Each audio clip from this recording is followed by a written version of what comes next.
directors. I have no idea Jeff, how. you wanna go? Maybe?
Again, we'll call the August 18th, 2020 Grand Forks County Commission meeting to order.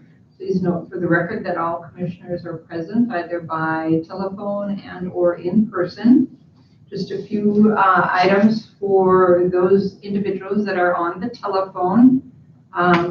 Please identify yourself prior to speaking. Please speak loudly. Please do not use the speaker function on your telephone. Please mute your phone unless speaking. And once you are done speaking, please mute your phone again. Any questions from anyone? Hearing none. First order of business then is the approval of the minutes from August 4th, 2020. Do I have a motion? So moved. I have a motion to approve the minutes. Do I have a second? Second, Tom.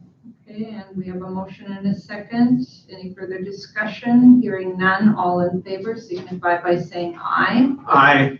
Aye. Opposed, motion carried. The minutes were approved.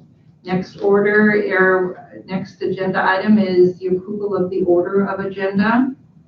Is there any corrections, additions, deletions that need to be made? If not, hearing none, all in favor signify by saying We got aye. a motion first. Any motion? Oh, yeah.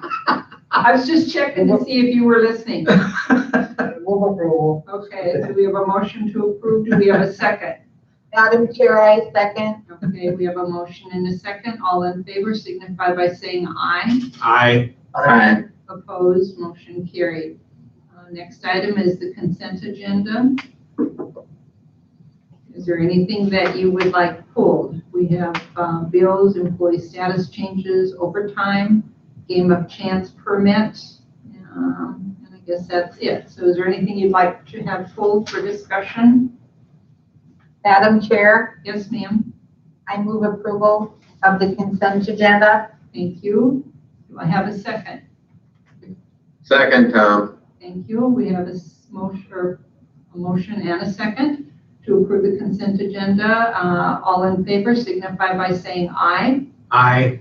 Aye. Opposed, motion carried. Next item is Robin David. Are you with us, Robin?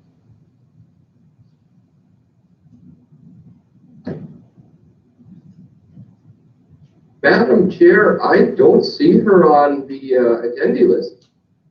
Okay. Well, we can just go beyond that then, and if she joins us, we will go back to that. Is that okay? Fine. Okay. Next item then is public health, and who do we have with us today? Good afternoon, Commission. This is Debbie Swanson from the Grand Forks Public Health Department. Hi, Debbie. I Welcome. am going, thank you. I'm going to attempt to share my screen. It will be the presentation that I sent you not too long ago.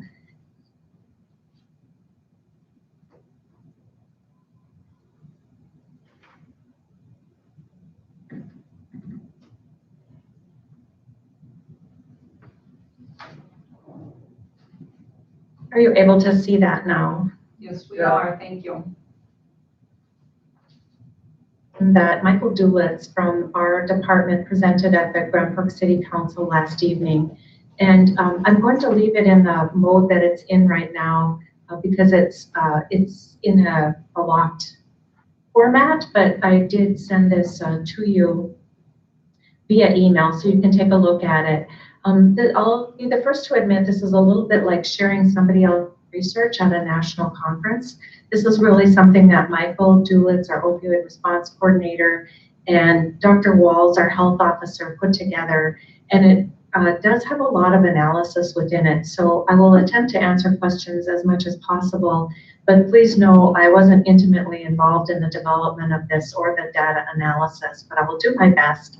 And hopefully Michael can join us at a future county commission meeting to provide more content for this. It was reviewed by not only the health officer, but a few other experts who are following data very closely. So the first slide here shows our active cases, which are the blue bars, and then the new cases, which are the tiny red bars. And then you will see farther along our case completions, which go downward. Those are the green bars. And then the trend line of active cases per 100,000. This does not encompass data from the very beginning, but it does encompass the data that we had available to us from, it goes back to about May 1st. The next slide includes, Grand Forks County COVID cases by age. I think this is one of the probably the most important slides to look at. It's a little bit of a busy slide, but probably the takeaway from here is that we really have a preponderance of cases in the age group of 20 to 29. Each one of the groups, each one of the age groups has a bar that corresponds with the month in which those cases were identified. And then the very far right bar, which is kind of a gray with polka dots on it, is the American Community Survey, which shows that's the percentage of people in that age group in our population for Grand Forks County. So that's census driven from the ACS. So you can see and 25%. but the total of those cases is closer to 40%. So that's where we're really seeing a lot of community spread. I'll go to the next slide, and this one is a little bit more dramatic when Michael presents it with all of the features within the PowerPoint where you see the various rates. But I did want you to notice how Grand Forks County compares to the other populated counties in the state. So Grand Forks County is that dark black line there.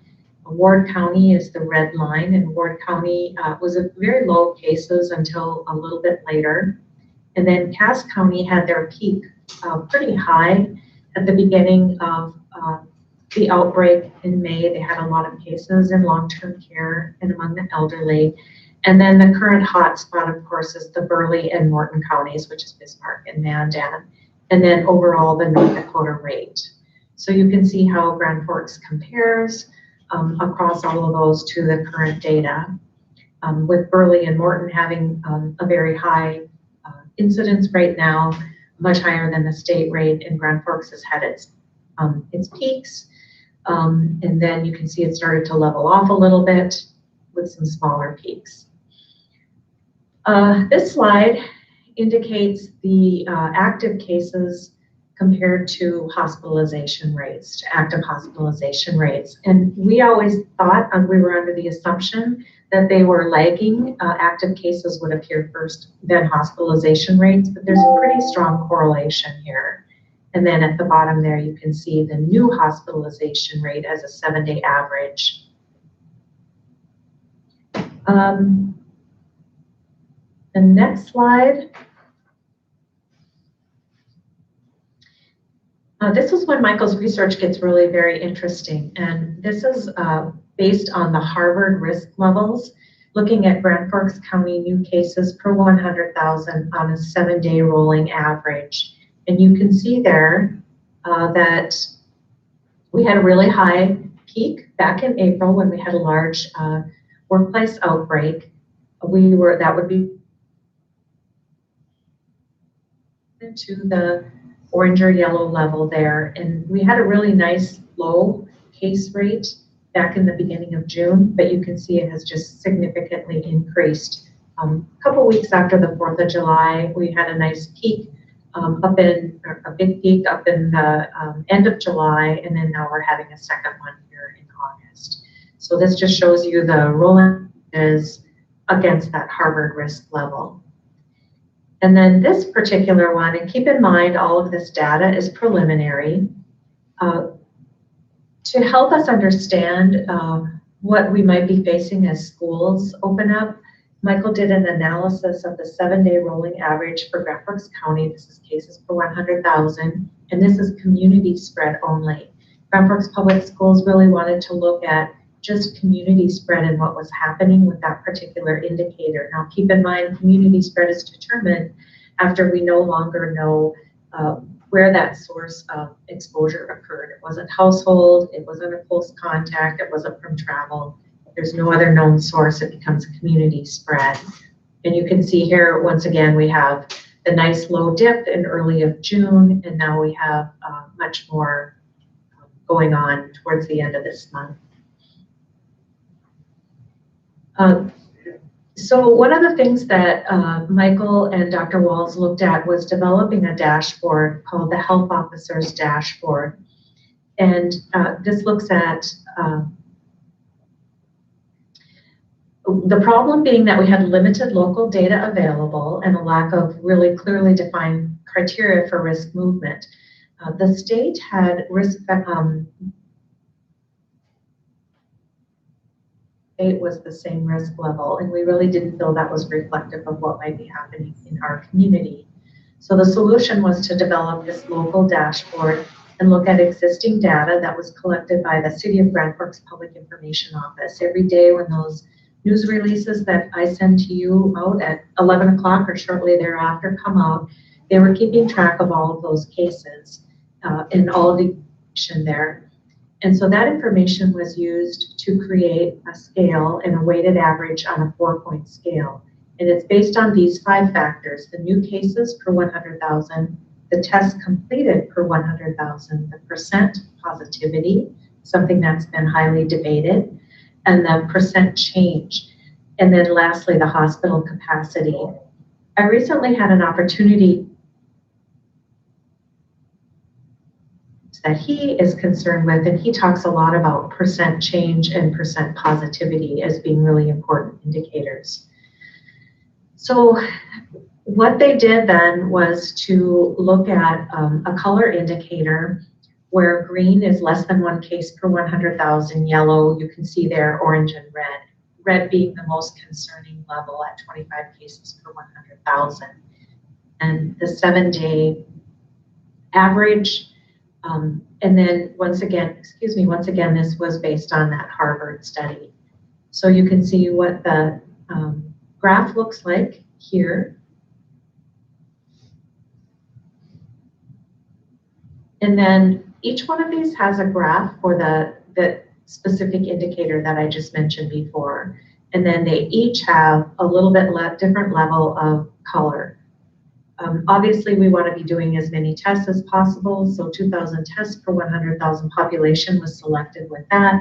And then when we're not doing enough testing and it drops down to less than 500 tests per 100,000 population, that's a little bit more concerning. And these are indicators that were compared to the White House Coronavirus Task Force. And then the average percent positivity has similar indicators, with green being less than 1% of all the COVID-19 tests that were done that day being positive, or excuse me, as a 7-day average being positive, up to greater than 10% of COVID-19 tests being positive in a 7-day average. And once again, you can see the curve there with the increases more recently. And then the next indicator is that average percent change. So once again, it's a decrease of greater than 20% being the green, all the way to the red level being greater than 20% increase in new COVID cases. And once again, this is the White House Coronavirus Task Force. An orange level was added to this, and then because our population is low compared to other large metropolitan areas, the values were doubled to account for that. So once again, it reflects where we're at. There were a couple of days where we were in the green, and we dipped down, but now we're kind of climbing back out again. And then the hospital score, I won't go into this in great detail, but he looked at a couple of different sources, being the Oklahoma Department of Health, the Austin, Texas Public Health Department in Ohio, and came up with some indicators based on those color options once again. And Altru is actually using something very similar to this. They have an indicator that they provide about weekly. Hospital data is really, really hard because it can change so quickly. You can have an influx of ICU patients for other reasons, which could affect your capacity, or you might have healthcare workers that are out, or healthcare workers that are actually on quarantine because they've been exposed. So there's lots of reasons why hospital data is really difficult to pin down on any given point in time, but Altru has come up with kind of a color coordinated indicator that's very similar to this. So you can see all of the normal operations down to modified and critical. We have really good hospital capacity in North Dakota, and the hospitals communicate with one another very, very frequently. So we're really fortunate in that. Plus our hospitals also have a really good supply of PPE, which we are ever so grateful for our state cash that we had in North Dakota. So then Dr. Walls and Michael Dulitz came up with a system to do overall scores.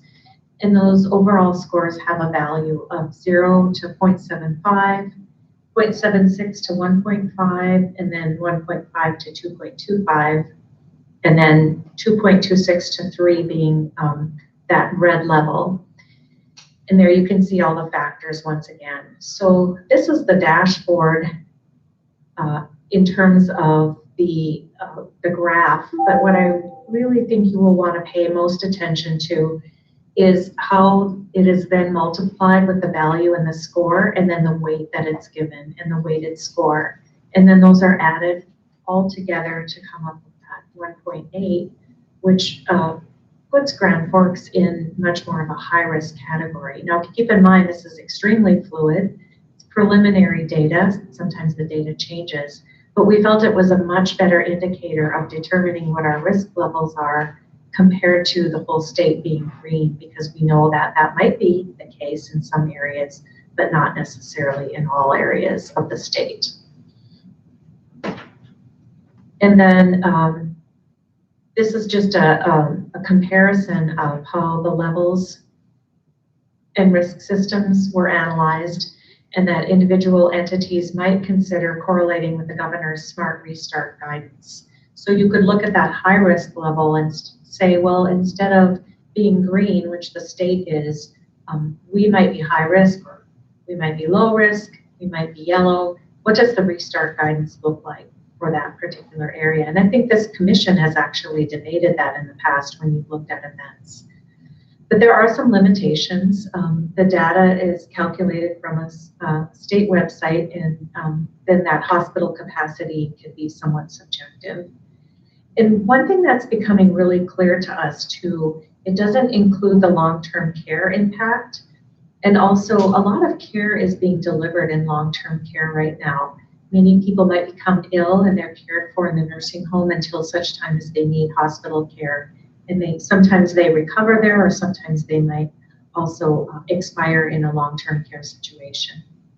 So that's the information. Here's all of the resources. And once again, like I said, this is a little bit difficult for me to answer a lot of detailed questions, but I would be more than happy to have Michael or Dr. Walls come to a future meeting and provide more information about this.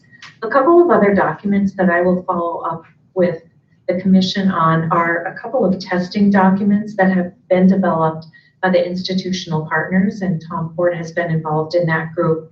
And they gathered information from the major governmental entities and Altru to determine what the levels of testing were needed for the workforce that they represented, and then looking at what some of the testing challenges are. And I will send you those two documents first thing tomorrow morning, if not yet this evening, so you can take a look at those. But that's information that those institutional partners will be reviewing. When it comes, we have testing that's highly dependent on us sending it to the North Dakota Department of Health lab, and supplies that are available to us. And we know that with some high volume testing, we could do a much better job. So I'm going to stop there and then see if there are any questions for me. Commissioners, does anyone have questions for Ms. Swanson?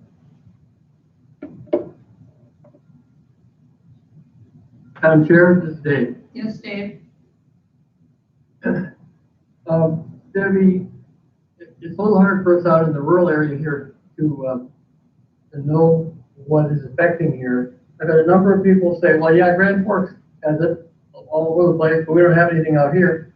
And I'm aware of personal circumstances of several at least.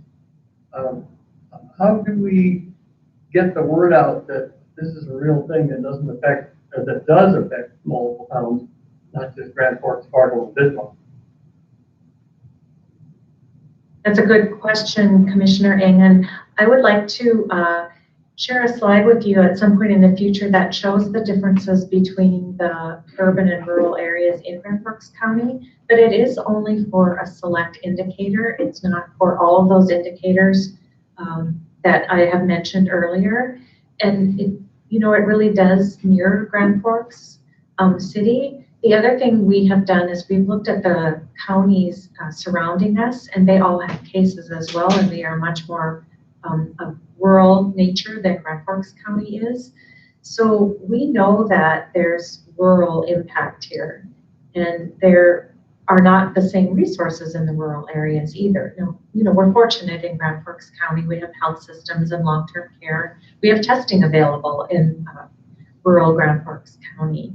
But it is important, like you said, to make sure that the prevention messages are embraced there as well. But I will get that slide for you so you can see a comparison. Thank you.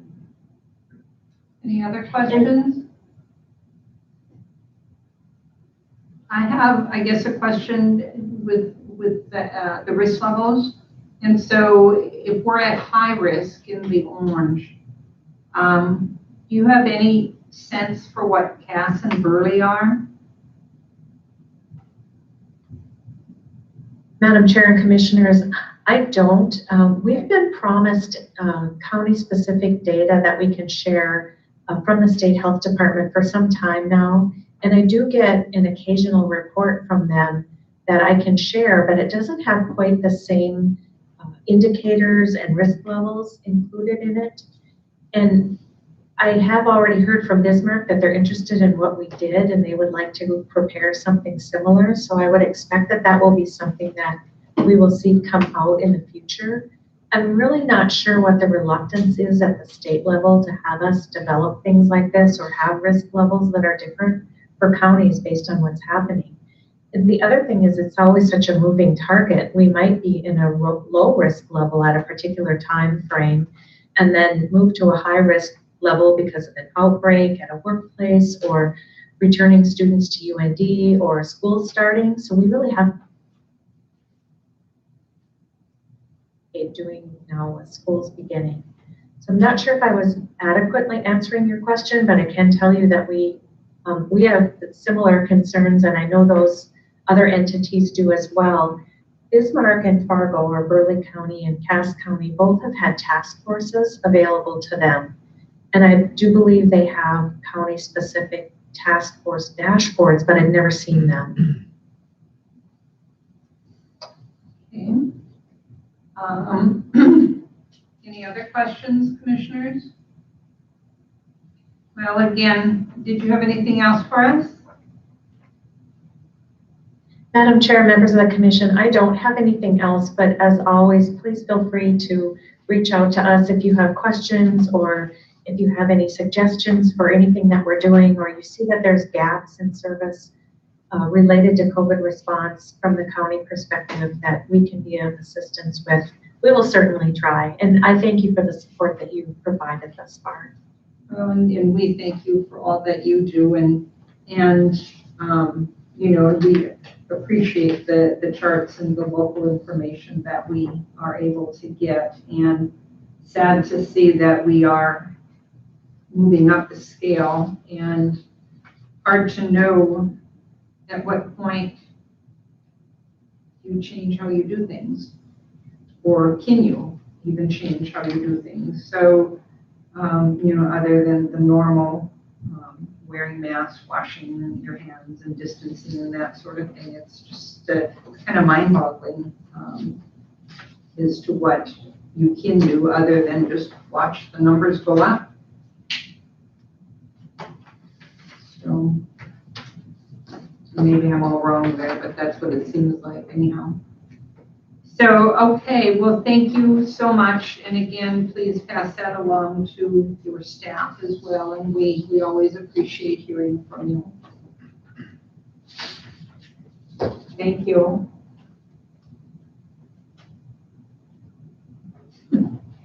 Kari, are you on the phone?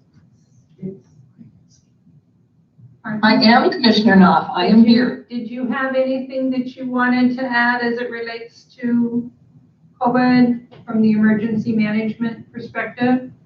You know, just a quick thing. We have expanded some testing to the schools. So to Mr. Engen's point, Larimore actually will start tomorrow morning. Can you say that again? I'm sorry, you were cutting out. Uh-oh, that's not good. Yeah, it says our connection is unstable. So there's going to be a testing event for public school faculty tomorrow in Larimore at the clinic. And then we started testing Grand Forks Public Schools at some of the UND events. The plan is that at future UND events, we're going to open up specific time slots. So any school faculty in the county will be welcome to come through those events and get tested. Tomorrow they're expecting probably about 100 teachers, faculty, admin staff. So we deployed the CERT team out there. They'll coordinate with the clinic and provide the traffic control and anything else they can do to support the event. It'll be a drive-through at the clinic. Vector Health has been doing testing out there from the start, so the bones of it are already in place. So we are trying to figure out creative ways to expand the testing. This one will be a little bit of a challenge because it is just the faculty. But I think that anybody from the public that has wanted to be tested in Larimore was free to go there. So that would probably be the only thing I would add, COVID related, that I would add. Well, thank you. Commissioners, does anyone have any questions for Kari? Okay, thank you, Kari, we appreciate it. Absolutely. Okay, next item is Sheriff Schneider. Thank you. Good afternoon, Madam Chair Knopf and members of the commission. Today I come to request approval to purchase a fleet vehicle to replace a 2016 Ford Explorer that was totaled out in a crash in July. Right now, our remaining funds in our vehicle budget is approximately $6,500. I'm requesting that the proceeds from assets that were sold at auction and the check from the insurance company, North Dakota Insurance Reserve Fund, be credited back to our budget and have our budget amended in our vehicle line. The total assets from the insurance reserve and sales of the vehicles, along with our remaining budget, is just over $30,600.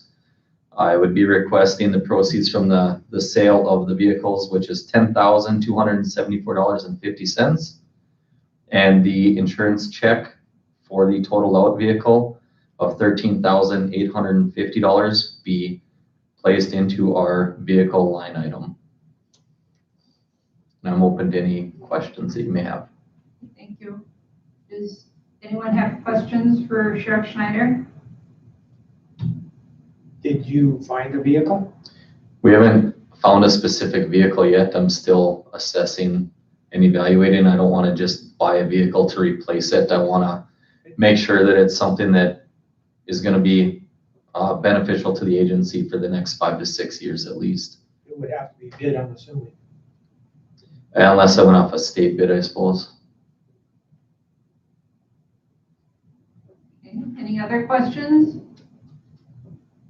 Chairman Knopf, can I Yeah, ask a question? and David, may I ask that you just sit closer to your speaker, please, or to your microphone? Thank you. Okay. Were you talking to me, I think? This is I Dave. was talking to you. All right. I wasn't paying attention well enough. Sheriff Snyder, are you looking at a Tahoe or other four-wheel drive rather than the four? Potentially. Right now, the only Tahoe that we found available is in Colorado, and I don't know if that's going to be a feasible option. So there's potential that it could be a 2021 vehicle. I just need to figure out if that would be beneficial to our agency right now to wait another 4 months to try to get that vehicle, or if there's a higher need in the fleet in another spot. And I think what you're maybe referencing is that only gives me a total of $30,600 in my vehicle budget. At this time, if the vehicle ends up costing more than that, I should be able to find that in my budget as long as we stay on track. Okay. Any other questions? Chairman Knopf, Tom here. Sheriff, and you probably covered this and I couldn't quite hear it. You were cutting out some of the time, but are you looking for a new vehicle? That is correct.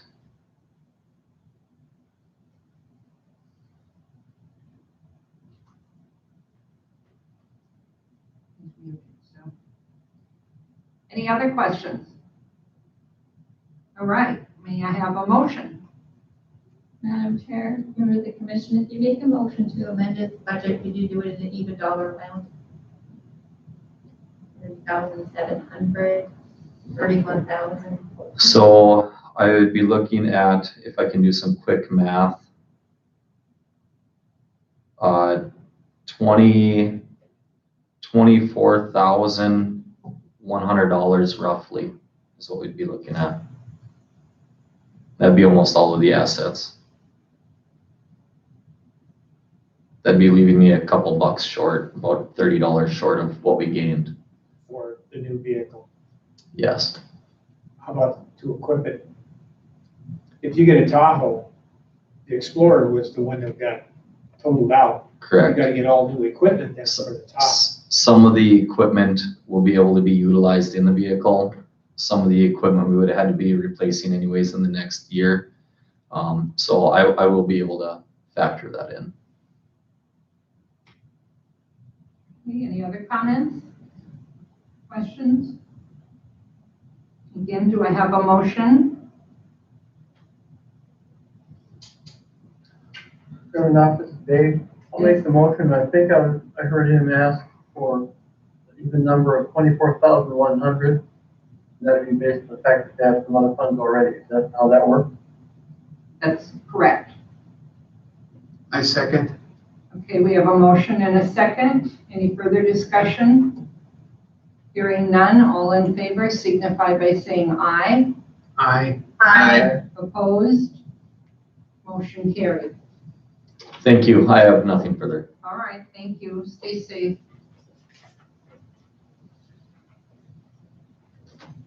Oh. She was on there. I'm sorry. Next would be finance and tax. Madam Chair, members of the commission, I have scanned in a letter that will be on the front side of the applications that will be mailed out. I wanted you all to see and approve this letter before it goes out. I plan to send it September 14th. That's the first day that we are allowed to mail out applications.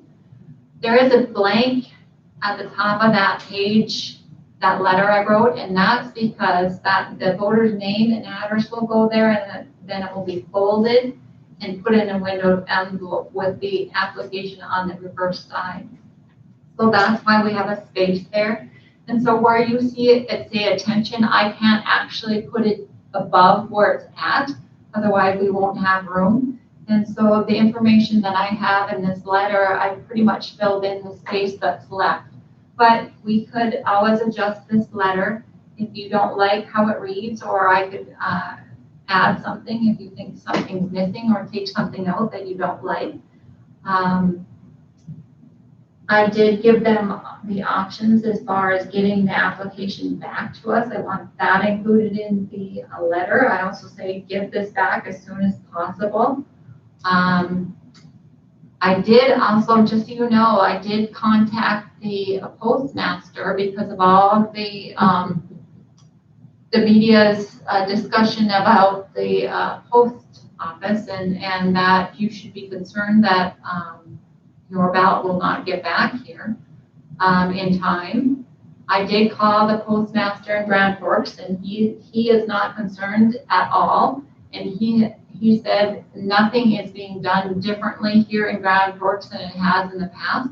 And so he is not concerned, and therefore that made me feel a lot better.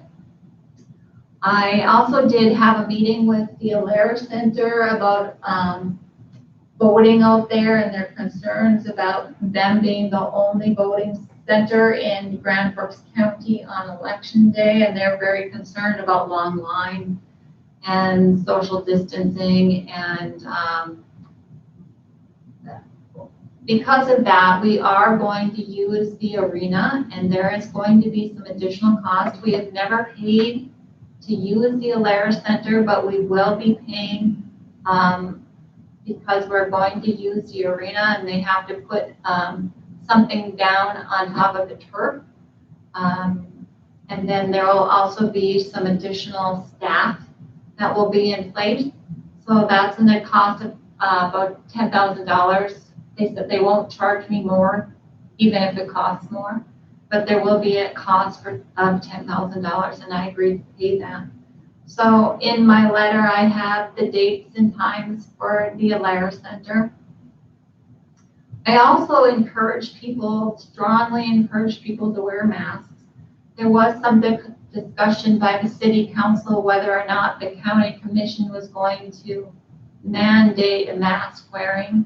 I had said that I didn't think we could mandate that without the governor or the mayor mandating masks. I know that Haley Longstead looked into it, and she may have some information at this point. But I don't want to send this out September 14th with strongly encouraged if you're going to at some point change that. So I don't know if you want me to leave it out or leave it in, or what are your thoughts about the letter? Madam Chair. Yes, sir. Ms. Nelson, can you go back to the top of that letter for a moment? Sure. Okay, my only question is the Black Heading Attention Grand Forks County will be conducting the November 3rd, 2020 general election by mail.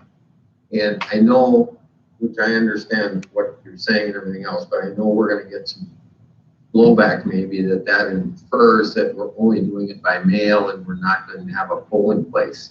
If you read down, it's in there, but some people apparently don't always read. Yep. So I'm wondering if we shouldn't in there say by mail and by polling place or something like that. I can do that, or I can take that off altogether if you prefer.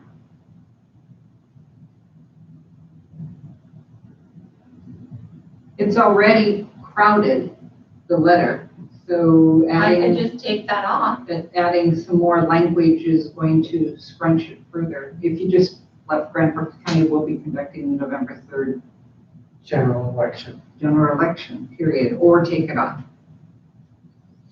So, but Madam that's, Chair? yes, ma'am, or yes, sir. Okay.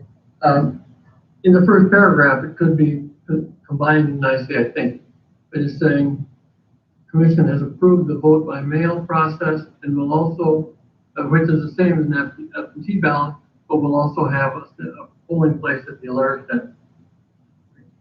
That would be covered up at the top of the letter. I know you say below where it is, but someone just reads the top and gets huffy about things. It isn't just by itself on the top line. You could slip it into the first paragraph without losing your spacing. Yeah, and then just take that attention off completely. And Yeah, just, that's what yeah, I think, maybe. Yeah, because that over highlights the mail process, Yeah. which hopefully, you know, most people will go by mail because it's going to be a problem, I think, getting poll workers, but other than that, I think it's fine. Any other comments? I have one more question, Debbie. Debbie, you and I spoke earlier, and I think you said someone could request an absentee ballot even now. Is that right? they Rather than can. waiting for the what? They can. And we were been very busy today. Our phones have been ringing from people requesting absentees. A lot of them are already in our system because it's 11,500 and some that we've already received. And they're already in our system, but anybody, right now, we're mailing out applications, and anybody who requests now will not get it later. But if they want to really get ahead of things, or they're worried about that timing, they can call in now, or do they have to write to you? No, they can call in. Okay, thank you. Call in now, get it, and vote when they want, correct? Right. I just can't do my mass mailing until Right. September 14th. And so I'm going to actually cut off like September 7th, give that to my printer, and that file, then they will send out my notices or the applications by September 14th. I say cut off, we're going to continue to do it ourselves. Right. But Right. that large batch will be done on September 14th or 7th. Anybody who's in, I will send to the printer, and they will send those out September 14th. In the meantime, we will be doing it. That's good. Thank you. Any other questions or comments on the letter? So you don't need a motion on that. I have just one question for Debbie at the security of the Alaris Center on polling day, for election day. Does the Alaris provide those security people? They will have staff there. I think they do. Just about every event. Security whether as it's far as what? There, Alaris security. I know, but as far as someone making a scene there, Yeah, someone, something like that. I I mean, think anytime you have a large sheriff. crowd of people. Well, and that was my next question. If Alaris doesn't have security, is there any way that we could have a sheriff deputy there throughout the day? It's a city facility, so. The Alaris is a city facility. So So- I don't know if you'd be stepping on toes to have the, Sure. or a police officer. I'd talk with the police department and see if we could work something out Have between we us or ever, them. have we ever had security in the past? No. No, we haven't, but we've never had one voting center open on election day either. Yes, we're not sure what kind of crowds we're gonna get. We may have you and we may have, if there's a lot of people, they might be angry. Because the lines are long and the waiting and we don't know, and there's gonna be social distancing, so that's gonna make those lines even longer. And so I guess I anticipate that there could be some that might be unruly. I will reach out first to the Alaris Center. Okay. And then I will reach out to the PD. Okay, that makes sense. You're right. I mean, it is a city facility, and so it would make sense that the Grand Forks Police would be the ones that may provide that security for us. So that was my only question. So I guess, are you good to go? I am. Nelson? Yeah. Anything else for us? No, that's it. This is Tom. I've got one other question. Yes. When you said the arena, what arena are you talking about? At the Alaris Center, where they play. Oh, that football. one? Yeah. Okay. So All right. that's where the voting's gonna take place in a huge space. And we'll be able to put our voting booths 6 feet apart and people will be 6 feet apart. So That'll be great. Yeah. Yeah, thank you. Would they be able to accommodate longer lines at the Alaris if they came in from the south entry? More towards the back of the? they said we will enter the same door that we usually enter, so I don't know, that's That's door the main, 5. okay, all No, right. it's on the main entry, No. but it's on the side where people normally come to Also on the vote. south, it's just that one is on, It's one on the, end and no, one it's on is- the east. It'd be a straight shot into the football field. okay. All right. Well, let's hope we have nice weather, decent weather, just in case, so. Okay, next item then is the Director of Administration, Mr. Ford. Yes, thank you, Madam Chair, and good evening, Madam Chair, members of the commission.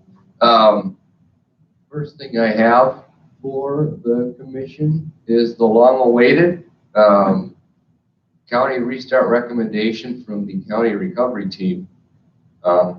The COVID pandemic has most certainly changed how we will be interacting in the workplace and how we will be accomplishing county business. Reopening our facilities to employees and the public requires a well-planned strategy with new safety and staffing protocols as we work through a variety of new and complex challenges presented by the COVID-19 virus. Grand Forks County is committed to ensuring the health and safety of our employees and the public who conduct business in our facilities. The Grand Forks County Recovery Team recommendations draw on the latest guidance from the Center for Disease Control, the North Dakota Department of Health, and Grand Forks County Public Health Department. The situation with COVID-19 has been changing daily, and the virus is still prevalent across the country, and cases continue to rise in and around Grand Forks County, as we just heard from Ms. Swanson not too long ago. The recovery team, which is, for the board's reminder, is comprised of Michelle Field, Kari Gels, Haley Wamstad, Debbie Nelson, Becky Absey, Dean Dahl, Scott Hooper, and Dustin Johnson. Respectfully recommend delaying the opening of the county office building to Monday, January 4th, 2021. The recovery team recommends that the recommended opening be by appointment only. After conversations with have been identified, and this is what we are proposing today, each respective department head will determine when their department will be ready to begin seeing clients and constituents by appointment only. Each respective department head will work with public health and emergency management to create a safety plan. This plan will identify the steps to keep Grand Forks County staff and our clients and constituents safe when in our facilities. Departments needing to physically meet with clients and constituents before January 4th, 2021 must work with public health and emergency management on creating a safety plan before requesting approval of the Board of Commissioners. And I'll speak a little bit more on that in a few moments, Madam Chair. Each department head will provide their safety plan to the recovery team prior to meeting with clients and constituents before December 15th. The safety plans will be provided to the County Commission for review and comment. And the reason we picked December 15th was just to give us time before the following County Commission meeting. Emergency management and public health will provide appropriate procedures to help departments prepare for meeting with clients and constituents, to include screening protocols and specific instructions before accessing the building. Staff meeting with clients and constituents must screen while setting up appointments and provide specific instructions for accessing the building. Staff will meet their clients and constituents at the agreed upon time and at the agreed upon location in the COB, where they will proceed with proper screening calls once again. Staff will escort their clients throughout the COB. Masks must be worn unless significant health conditions prohibit, and physical distancing must be followed to the best of their ability. The recommended January 4th, 2021 date is subject to change due to the ever-changing conditions due to the COVID-19 pandemic. So in other words, Madam Chair, members of the commission, we could get to December 5th and things are spiraling out of control, and the recovery team may come back and say that we highly recommend moving that January 4th restart date due to public health recommendation. This was discussed at the last department head meeting, and the county department heads were on board with this recommendation. I specifically asked the department heads if there were any departments that constituents physically on location, and the majority response was no. However, Northeast Human Services obviously continues to do so. Juvenile court is going to need to start meeting with their clients physically on location before the January 4 date, and so is County Human Services. So I know that Scott Hooper has already drafted a plan, and I believe that has been or is being reviewed by Public Health. And Mr. Sean Peterson will be doing likewise. He'll be working with Emergency Management and Public Health, and those will eventually be brought before the board for your consideration and approval, as they're not going to be able to wait quite that long. With that being said, Madam Chair, unless there's questions for me or my colleagues, the recommendation of the Restart Committee is to approve a county recovery team's recommendation to reopen the county office building by appointment only on January 4th, 2021. Happy to answer any questions. Thank you, Mr. Ford. Any questions for Mr. Ford? Comments? This is Dave. I have a question. Yes, David? Now, how does this square with the city, which I think is much more open with their offices, and how is the public health would be suggesting we don't open our office if they are opening theirs and so on? What's their status?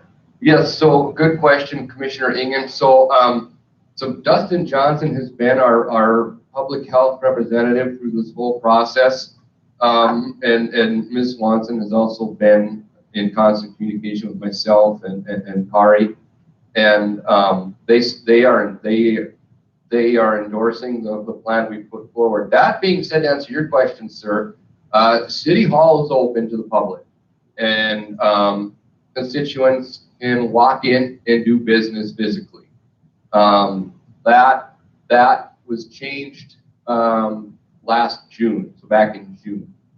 And Commissioner Ingen, Madam Chair, the board does have the prerogative to say, no, we're going to open all county facilities to the public and resume conducting business. That is your prerogative, but that's not the Restart Committee's recommendation. But that is what City Hall is doing, Commissioner Ingen. They are open to the public. Any other comments? Well, as a follow-up to that, are we getting blowback from the public that you're aware of? Because I have not been hearing of any complaints. Madam Chair, Commissioner Ingen, I have not received any negative information, and typically when other department heads or employees are receiving blowback, it usually works its way back to me or Ms. Thiel or Ms. Gels, and they haven't communicated anything to me, sir. In visiting with the department heads, things are working well, and we are continuing to provide the county services we're supposed to provide. Thank you. Other comments, questions? Would someone like to make a motion?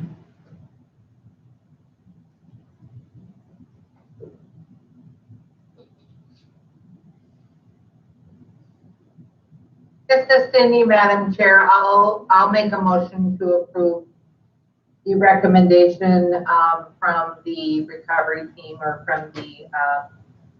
from the team. Okay, and do we have a second? Second, Tom.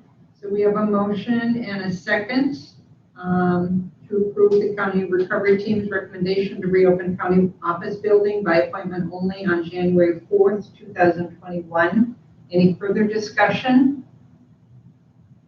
Hearing none, all in favor signify by saying aye. Aye. Aye. Opposed? Motion carried. Thank you, Madam Chair, and I did fail to point out one of the big reasons, well, there's a couple of big reasons why we're recommending it be pushed back. One being it gives the department heads time to come up with how their processes for appointment only.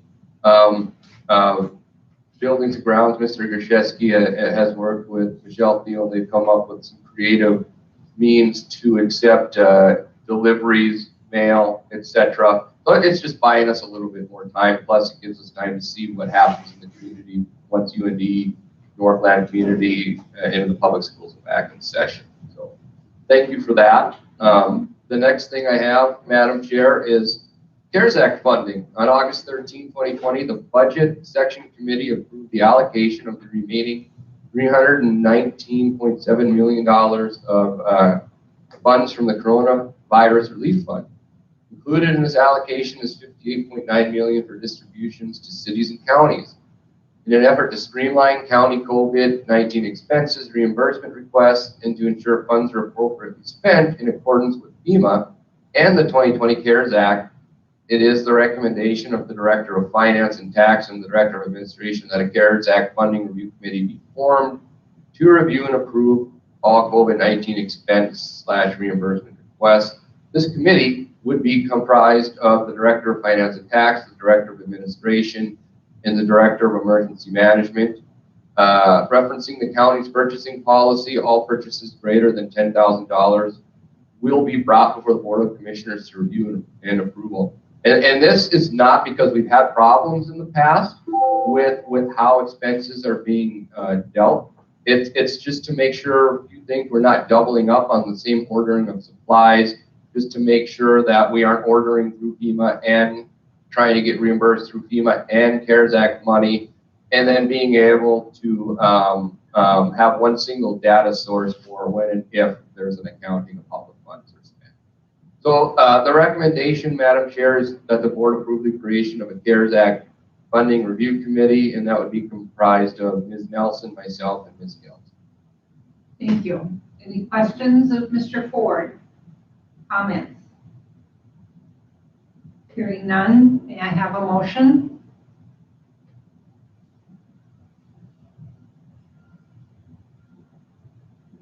This is it. I'll make the motion to form a CARES Act funding review committee. Thank you, Mr. Raymond. Do I have a second? Madam Chair, I second that motion. Thank you, Ms. Peach. We have a motion and a second to approve the creation of a CARES Act Funding Review Committee. Further discussion? Hearing none. All in favor signify by saying aye. Aye. Aye. Opposed? Motion carried. Thank you, Madam Chair. Moving on to the next thing for the board's consideration. One of the chillers, these things keep giving us problems. One of the chillers, and the total expense for repairs came to $5,301.89.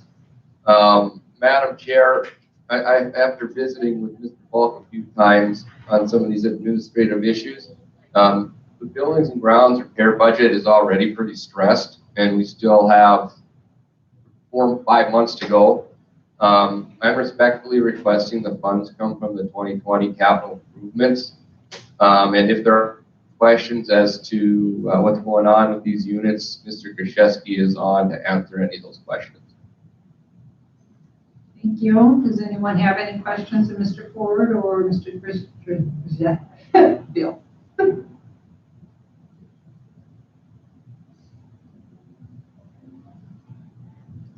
Okay, hearing none. The recommendation is to approve the invoice for Chiller Systems Inc. in the amount of $5,301.89, and that it be funded through the 2020 capital improvements. And I assume that that is not a problem, Ms. Nelson? Madam Chair, members of the commission, no, it's not a problem. We do have to pay money in capital. Thank you. So do I have a motion? I make a motion to approve that expenditure. Okay, and do we have a second? This is Cindy, Madam Chair. I second that motion. Thank you very much. We have a motion and a second to move forward. All in favor signify by saying aye. Aye. Aye. Opposed? Motion carried. Anything Thank else, you. Mr. Ford? ICON, they have met with Ms. Wamstead in her office. They have met with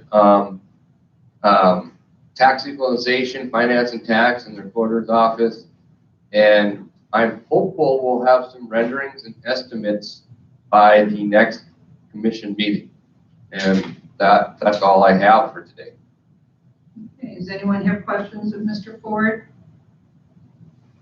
Hearing none, then we'll move to the state's attorney. Are you on the line, Ms. Wamstead? Yes, Madam Chair.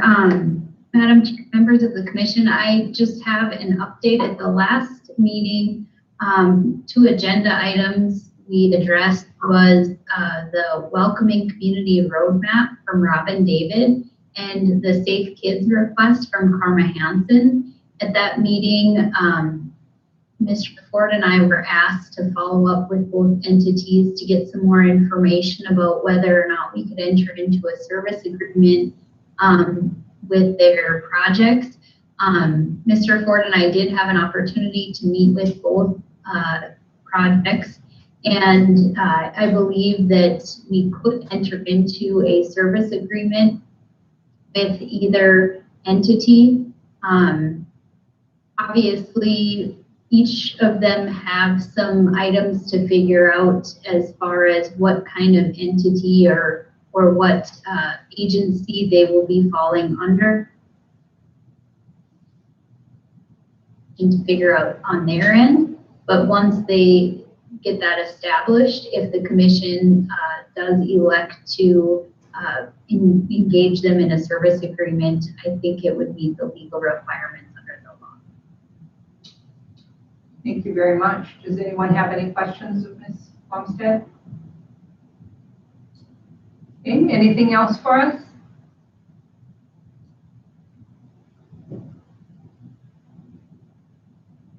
Anything else for us, Ms. Wamstead? Yes, I have nothing else unless, did you have a question? No, there were no questions. So I'm sorry, we keep cutting out apparently, and you guys keep cutting out on the phone too. But no, there were no other questions raised. Thank you. Thank you. Okay, next item on the agenda are committee reports. Ms. Peach? Yes, recently, last week, there was a health board hearing. Some of you may have heard about it. There is a property in Grand Forks with some significant concerns with varmints and things like that. And so we're moving forward with the Board of Health and working with the city. As just before this meeting, the budget is going fine with the exception of the burial account. The state is looking at burial accounts statewide. The other item that was talked about was Mr. Hober does have concerns about finding room for visitation. And, you know, that was one of the items that was talked about in coming back to the building. They've been taking advantage of parks and other outdoor areas during the summer. And as we move into fall and winter, he does have some concerns about where they aren't able to accommodate them. So I did, some of the board members did suggest maybe working with hotels. That would be an option. They may have a little bit more space to work with. So that is something that Mr. Hober was going to look at. The Red River Regional Council will be meeting tomorrow, and I will be participating in that via Zoom. And the last thing is the Airport Authority has been meeting monthly, and there were some concerns over July, before the 4th of July, with fireworks that were being shot off at some property that's located directly south of the airport grounds, and that there were some concerns of that because there were some later flights coming in, and I believe that Ms. Wamstead has been aware. They've informed Ms. Wamstead about that, and we're working on that. So other than that, that's all I have to report. Thank you very much. Commissioner Falk? I have nothing, thank you. Thank you. Commissioner Engen? Just this one thing, we had EDC meeting each month, and of course this month as well. But I'm on the nominating committee for advisors to the EDC, since some people's terms have expired. So if you know somebody in business or in the community who would be interested in serving on the EDC advisory board, just let me know. But we'll be deciding something probably in early September. If you know somebody calling, I can expect them. One question, does that individual have to be from Grand Forks or No, Grand Forks no, County? We have, no, just Grand Forks County. Grand Forks County. Well, actually, it's the Grand Forks Regional Economic Development Corporation. So as I look at the people who show up at these meetings, we have directors, I believe, who are not actually living in the county, but that business is here and that kind of thing. So that's the, if you have any questions about that requirement, I can provide that out from people. So, Thank you. Commissioner Ross? Okay, a week ago, last Monday, I attended the Grand Forks City Council meeting where they talked about the bridges to cross the red. They talked about the hydraulics, he talked about the costs, and it appeared that the cheapest way to go would be 32nd Avenue. But they have to study public safety issues there. The other thing is the city kind of wants to have 17th Avenue South explored again to see if that would be a viable way to go. I do have an MPO meeting tomorrow. That will be a topic of discussion tomorrow. And I should have further updates after that. All right, thank you. And for me, on August 6th, I did attend the local emergency planning committee meeting over Zoom. Good meeting with local emergency agencies and just received updates on hazardous material plans, smart restart, spring flooding, severe storms, hazard mitigation plan update, and a CERT update. So it was a good meeting. And then on August 7th, I attended the Administrative Services Zoom meeting, and I think all of you were in attendance at that as well, where we were meeting as a result of an HR issue regarding overtime or clarification. And so that will resume again on September 1st. And then tomorrow, the 19th, I have my monthly library board meeting.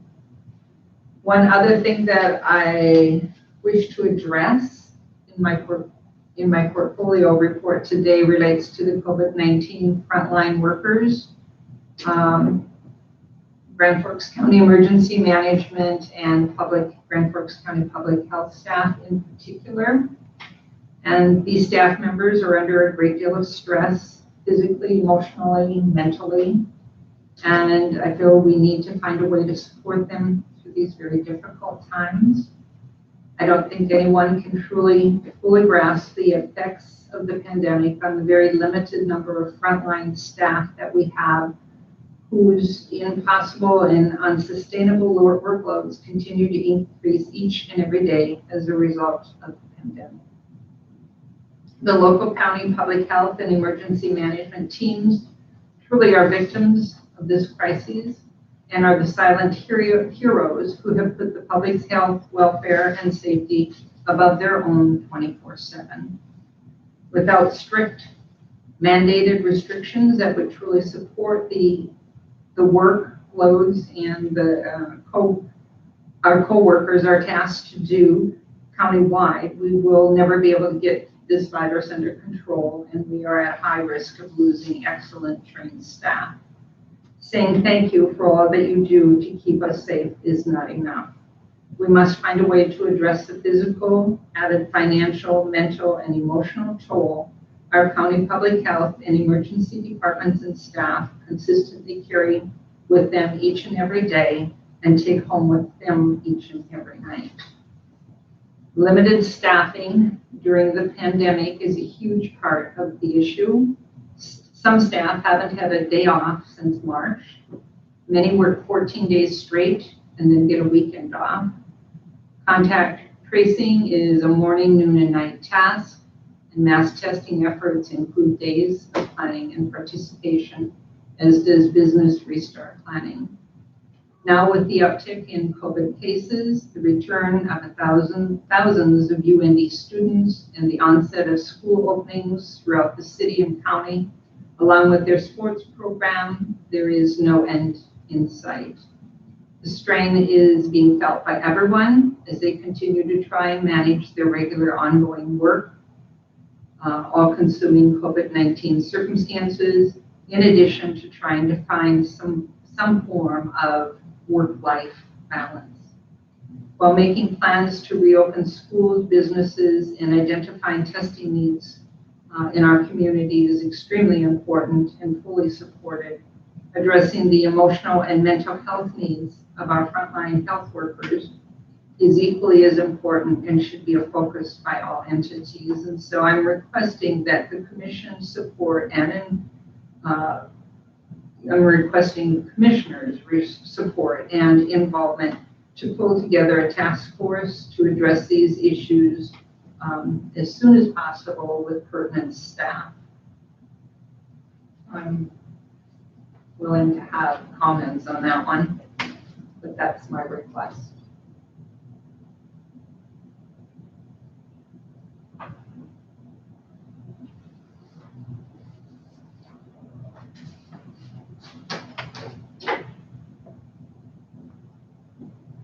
Okay, if I don't hear any, David, go ahead. Kevin, up. Can you speak What are louder, you David? suggesting? David, may you speak louder or get closer to your microphone? Right. Thank you. But it's on my laptop on my desk, so I can't tell if it's loud enough, but, what are you suggesting that we do, form a task force to try ameliorate some of these issues? What have you got in mind? Well, I guess what I have in mind is being able to sit down with maybe public health, emergency management, and find out what their issues are. And if it's staffing, we can deal with that. If it's issues beyond that, dealing with the stresses and things like that, sometimes just talking about them or knowing that they exist. But and making sure that those individuals that are feeling that way get to refer to the right people, or sometimes just listening to them helps. So I don't know where that's going to go, but I think it warrants having at least, time with them to sit down and find out what their concerns are, what their issues are. And there's many. Well, clearly some of their issues have to involve these incredible hours they're working. Absolutely. Weekends, nights, on and on and on. We've got to try to help them solve some of that. I don't know how to do it. I'll listen.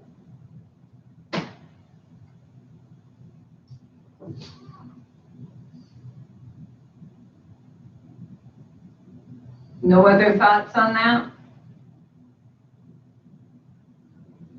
Commissioner Knopf, this is Tom. I'd be glad to be on that or help you with that. It's on my list to call you, or I'd already written a note to call you here later this week about some problems, so you can add me on. I think Mr. Ford obviously should be on there. Right, I agree. Other Madam commissioners? Chair, Yes, ma'am. I'd be more than happy to help out any way I can as well. Thank you.